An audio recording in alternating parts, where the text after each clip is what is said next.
Welcome back to Beyond the Sold Sign Real Estate Unplugged. We are your hosts and favorite realtors, Naya and Lauren. And we're so excited to be back with you all. Let's get into this listener's question. I keep seeing stats that first-time home buyers are in their late 30s, as am I, way older than my parents were. What's going on? Why aren't people buying younger anymore? Is it because the market is tougher now or something else? That's a great question. That is a great question. And you are very right. Right. I was going to say, yeah. People are getting a lot older nowadays. So, and it is a trend. And don't feel like just because you're getting, like, a lot of buyers are getting older, that means like you're behind. That's not what that means at all. It just means that, unfortunately, times are very different than what they were 30 years ago. I feel like the older generations, well, just like, I guess, like our parent generations, because they seem to be perfectly fine buying homes in the late 90s, early 90s. But the home prices, I feel like, were much lower compared to what they were making. So not necessarily compared to home prices now, which obviously they are lower, but they were also lower compared to what our parents' income was, where I feel like that's not so much the case now. So you feel like income and home prices were both more reasonable, like they both made more sense because, they used to say, like, well, I won't say used to say. I think some people are still saying this, although it's not the reality for most people, that like 30% of your income should be for your housing, whether that's like rent or mortgage. And I don't really think anybody's doing that. No. But like, I don't think you think it was more like home prices were fair and people were like making enough money, period. Like, it was reasonable and like fair all around. Okay, yeah. And absolutely. And now I don't think that's anywhere near the case. Like, I feel like the income is not meeting where the home price is. Like, our income is not increasing as much as the home price is increasing. Yes. Let me see. Absolutely. I feel like I was like, you know what? Let me run. Let's look at some stats really quick, because I was like, I want to break this down. So in the 1990s, the median home cost roughly 3 times a typical buyer's income. So median home sale prices were approximately $114,000, which is roughly $227,000 in 2023 dollars. So what's that, like $100,000 difference? So while the median household income has grown by only 40% since the year 2000, home prices have skyrocketed by 197% since 2000. That's crazy. So it's like it's not meeting each other. It's not catching up at all. So our income has only increased by 40%, but home prices have 197%. This is just since 2000, right? So that is so crazy. Wow. I feel it. No, for real. I feel it. Like, okay, the income is definitely not. You think like, oh wait, I feel like I'm tripping, but no, you're not. Like, the income is really not there. So I feel like if our income could get to 197%, exactly, we'd be okay. That is not happening right now. So that's crazy. Yeah. So I think that is a big one. Housing prices were much lower compared to income. Credit standards were different. Jobs were more stable. And I feel like student debt was not a thing. Like, at all. Like, what is happening? I feel like student loans. So that right there, I feel like just with those things, that is not putting us in a really good space to buy younger. And it's just, this is all just very like telling, because it was like, and I'm saying was because it's not the dream for everybody anymore, or it doesn't feel maybe as attainable as it used to. But like, the American dream was like, you buy a house, you have a great job, you go to school or you don't. Like, I don't know, everything. I feel for the people who feel like, the cheese just keeps moving further away, or, I see. And with those numbers, like, I'm like, wow. Yeah. And why the trend is what it is right now. Because I feel like, because you bought your first house, how old were you? Not me doing like it was like that long ago. 27. 27, right? 27. Okay. 27 or 28. Okay. And that's not old. That's very much. I think I feel was like 28 or I was about to be 28. So yeah, maybe I was 27 about to be 28. Okay. Yeah. So still trend. I was 29. Okay. So I feel like, okay, we did good, right? Like that was what I bought in 2016. Mm-hmm. So yours was what? 2020. You still in 2023? So you're still in 2023? Yes, I wanted it to be 2021 so bad, but that didn't work out. So That's okay. That's It was okay. how It it's supposed to happened be. when- And see, like, Yeah, and I'm like- sure I'm like, I wanted to be 2014, but Yeah, it like, happened 2 years later. Yeah. It's just, so even though it wasn't like in our 40s or we weren't necessarily like later in our 30s in life, we still had to wait. We wanted to do it by a certain age. Yeah. And unfortunately, we weren't able to do that, but we still were able to buy. And I feel like that's the main goal, regardless of what your age is, Yeah. because we have so much stuff that I feel like millennials that we have dealt with that, Exactly. man, Ever since I was in the 2nd grade, I'm not even joking. Oh, my There's always something. There's always something. Like there's always something. So everybody's doing the best they can Yes. with what they've got. Like seriously, you're not behind. No. You're on track. You can still do it. It's gonna get done. yeah, It's and don't always feel something. like, I feel like don't feel like, oh man, like everyone's in there. Don't worry about that. Just do it just do it. That's my biggest thing. Like Yeah. regardless of what age you're at, when you do become a first-time home buyer, just do it. It doesn't matter the age. Because I don't think anything else matters the age either at this point. Yeah, and I just feel like you're never. I don't know. It's never too late. You know. Yeah. You're never too late to go back to school. You're never too late to buy a house. It really does not matter. Just Yeah. do what works for you when it works for you. But like Lauren said, if it is what you want to do, just keep at it. Right. You know, Yeah. and then it will happen. I know it don't feel that way I sometimes. know.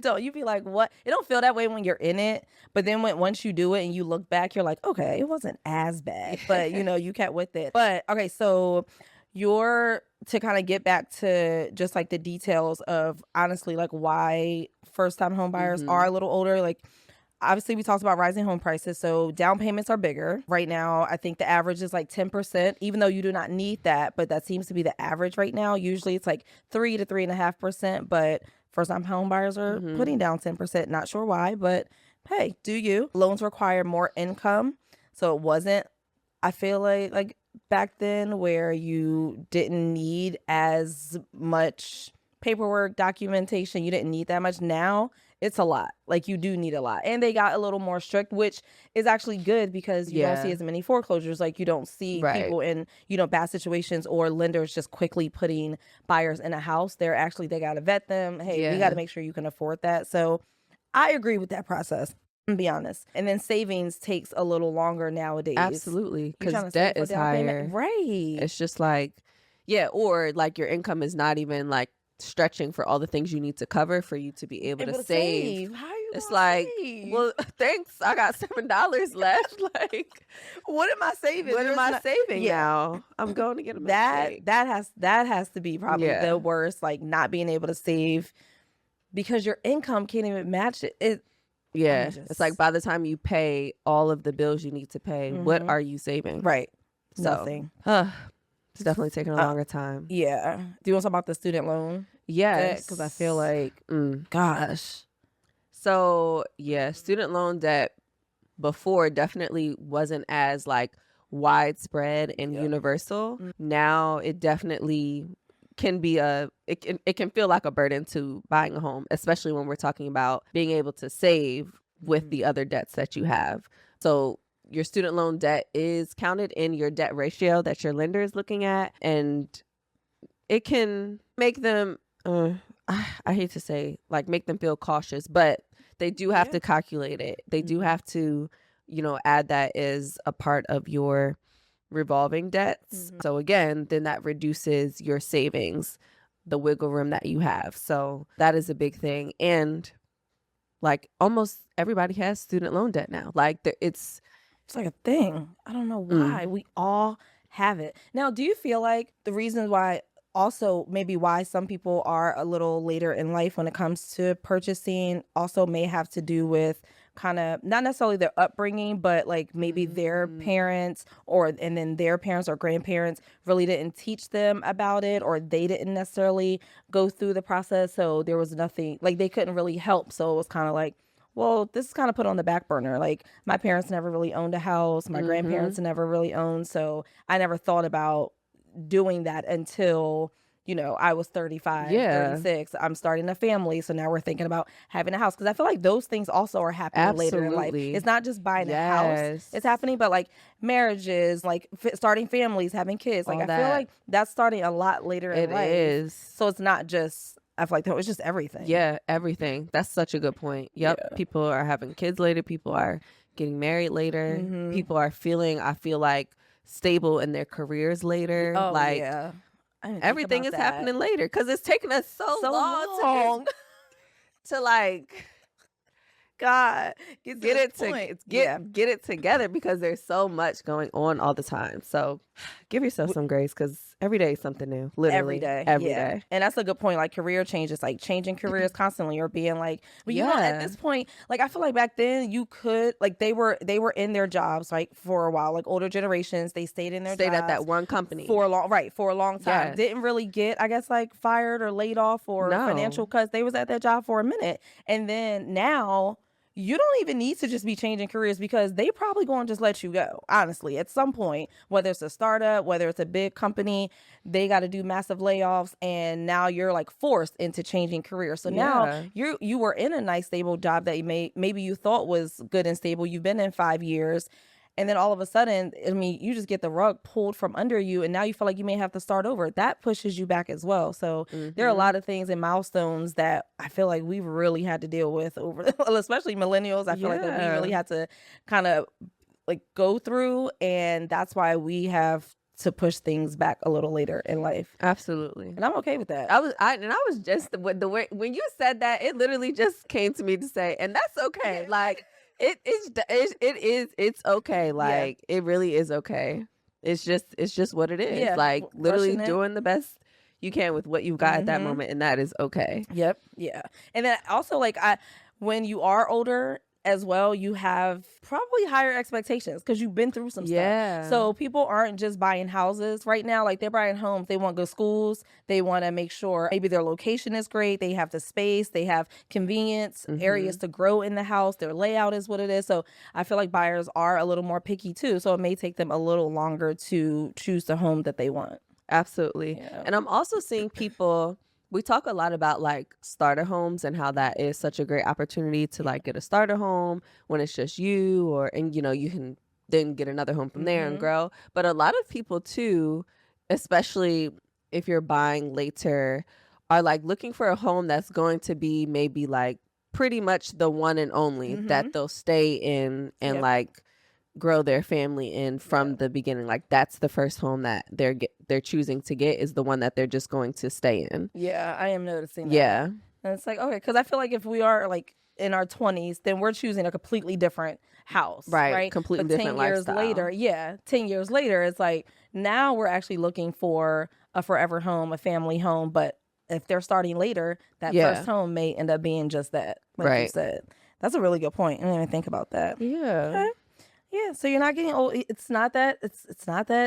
Well, people are waiting until they get older, but that's okay. Like, it's just because everything else in life has delayed milestones at this point. So don't just feel like people are buying homes later and you guys are behind. That's not the case. It's just things are just happening for us a little later in life because we had to deal with a lot early on in life. So we just trying to catch up here. Yes.